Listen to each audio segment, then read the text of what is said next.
This channel does not promote any violent, harmful, or illegal activities. All content provided by this channel is meant for an educational purpose only.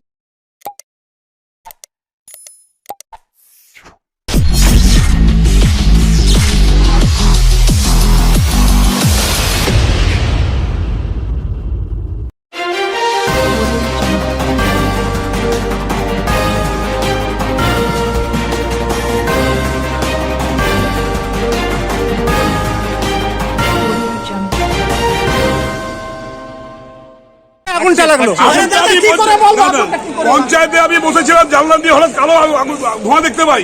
আমি বলছি কিসের ধোঁয়া উঠছে, আমি নেমে গেল। আমি অনেক তাদের বললাম, ছুটে ছুটে এলাম। ব্যানের ভাই অনেক সবজি ব্যবসায়ী আছে, ওনাদেরকে বললাম কি হয়েছে, কেউ জানে না। হঠাৎ করে ঢুকে দেখলাম, আমি ভাবলাম টাওয়ারে আগুন ধরেছে।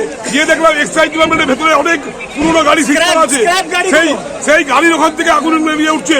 প্রচুর গাড়ি, 100 উপরে গাড়ি রয়েছে, 100 উপরে গাছে লেগে গেছে, গাছে আগুন লেগেছে, ছাই হয়ে গেছে। এবং যে ধরনের ঘটনা ঘটছে, এখানে প্রচুর দোকানদার আছে, খবর দেওয়া আছে, হাইওয়ে ঘুরে আসছে।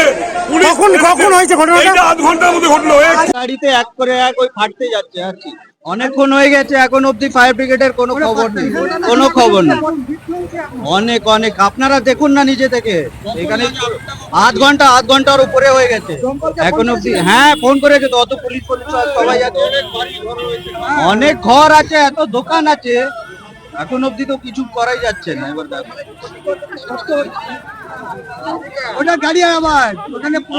অনেক অনেক 100 মতন গাড়ি হবে পিছনে। আমার নাম আবলিস। আরে 1 ঘন্টার উপর আসেনি। আমি এখানেই আছি। ফায়ার ব্রিগেড বলা করে আছে, চন্দননগরে ফায়ার ব্রিগেড আসছে, কিছু করা যাচ্ছে না। এখানে কোনো পুকুর নেই, আর আগুন যেভাবে ধরেছে, ফায়ার ব্রিগেড ছাড়া সাধারণ মানুষের সম্ভব না। সাধারণ মানুষ অনেক চেষ্টা করেছে, কিন্তু ফায়ার ব্রিগেড আসছে না কেন আমি বুঝতে পারছি না। এখনো কিছু হতাহতের খবর পাওয়া যায়নি। তবে একটা ব্যাংক আছে, ব্যাংক যদি শেষ হয়ে যায়, লক্ষ লক্ষ মানুষের সব ধ্বংস হয়ে যাবে। দেখছেন তো, শেষ হয়ে যাচ্ছে, সবই শেষ হয়ে যাচ্ছে, কিচ্ছু করতে পারছি না আমরা। দেখুন, এখানে ফায়ার ব্রিগেড আসা বড় গাড়ি, এখানে রেলের ব্রিজ, আন্ডারপাস, এই আন্ডারপাস দিয়ে কোনো বড় গাড়ি ঢুকবে না। যে গাড়ি চন্দননগর থেকে এসছে, সে এখন খেজুরিয়া হয়ে আদিসপ্তগ্রাম হয়ে তবে এদিকে আসবে। আর চুচুড়ার গাড়ি বলাগড়ে চলে গেছে।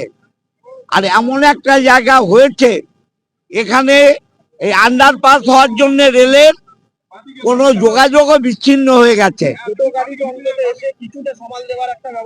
বলাগড়ে বড় অগ্নিকাণ্ড হয়েছে, চুচুড়ার যে গাড়ি সেগুলো বলাগড় চলে গেছে, এবং চন্দননগরের গাড়ি এখানে আসছে, তারা রুট ভুল করেছে।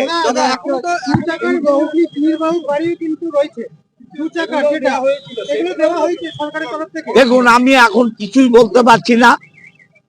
সামনে আগুনের যে ভয়াবহতা, এটাকে আগে মানুষকে রক্ষা করতে দিন, কি হয় দেখতে দিন। যদি কারো গাফিলতি থাকে, নিশ্চয়ই ব্যবস্থা হবে।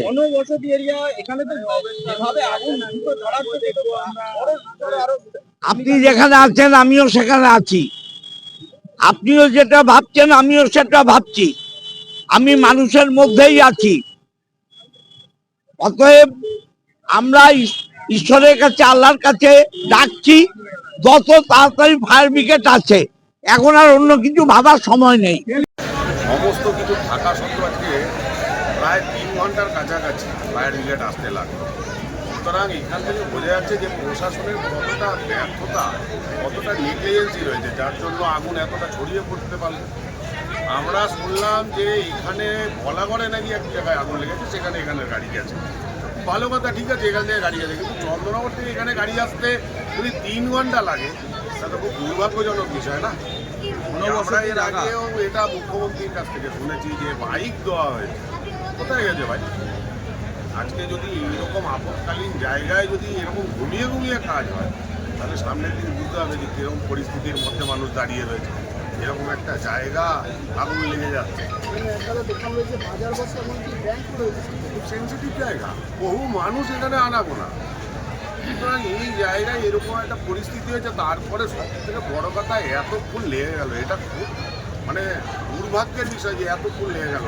হচ্ছে আগুন তো এতটা ছড়াতোই না, ছড়ানোর কারণ তো একটা বড় কারণ হচ্ছে টাইম মতো এখানে ফায়ার ব্রিগেড এসে পৌঁছালো না।